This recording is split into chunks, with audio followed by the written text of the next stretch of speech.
Mr. Chairman, I simply want to implore you and your Democratic colleagues to reconsider the policies that you've been pursuing.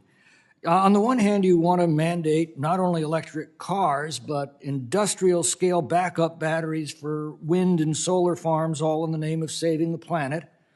Yet on the other hand, you want to radically restrict mining, also in the name of saving the planet. Well, you can't do both. You've been moderately successful at mandating electric cars. The California bureaucrats have just imposed such a mandate on Californians over the next decade. About 3% of vehicle sales are now electric, so congratulations, only 97% more to go.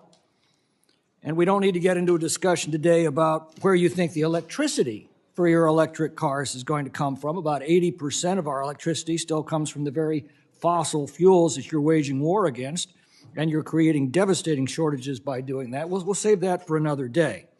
But let's just look at the mining requirements. In order to meet your electric car mandates, specifically a six-fold increase in demand over the next decade, we're going to need 384 additional graphite, lithium, nickel, and cobalt mines by 2035, according to industry forecasts.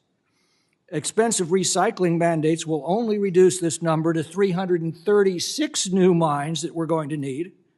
In fact, according to the International Energy Agency, an electric car requires 6 times the mineral inputs of a comparable internal combustion vehicle, 6 times the mining to produce a comparable car.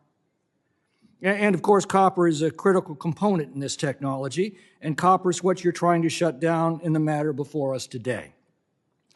If it is your contention that the mining required to produce electric cars is a threat to the environment, then you are also admitting that the electric cars that require it are a threat to the environment. Can't you see how foolish and self-destructive and absurdly contradictory these policies have become? And can't you see yet the damage that you're doing not only to the environment, but to people's lives? As you make it harder and harder to mine the components to meet your mandates, the expense of those materials rises dramatically. We're already seeing that at the gas pump and in our utility bills, and it's not just electricity, it's everything these minerals could be used for if they were more efficiently applied. When something is scarce, it becomes expensive. You're making all of the things that we depend upon for our quality of life more scarce and therefore more expensive. You're fixated on a 1-degree rise of global temperatures over the next century, but you couldn't care less that you're making it financially impossible for many people to heat their homes in sub-freezing winters. Europe's now reverting to burning wood to survive this winter. This is not going to end well for humanity, and it's not going to end well for your party as more and more people connect the dots between your policies and the conditions that they're now suffering. You need to stop this.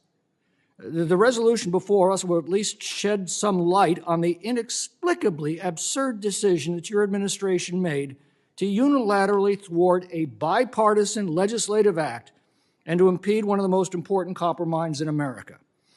And frankly, you need this information more than we do, because maybe it will dissuade you from continuing with the childish fantasies and the self-destructive policies that you are going to be held accountable for, both by voters and by history.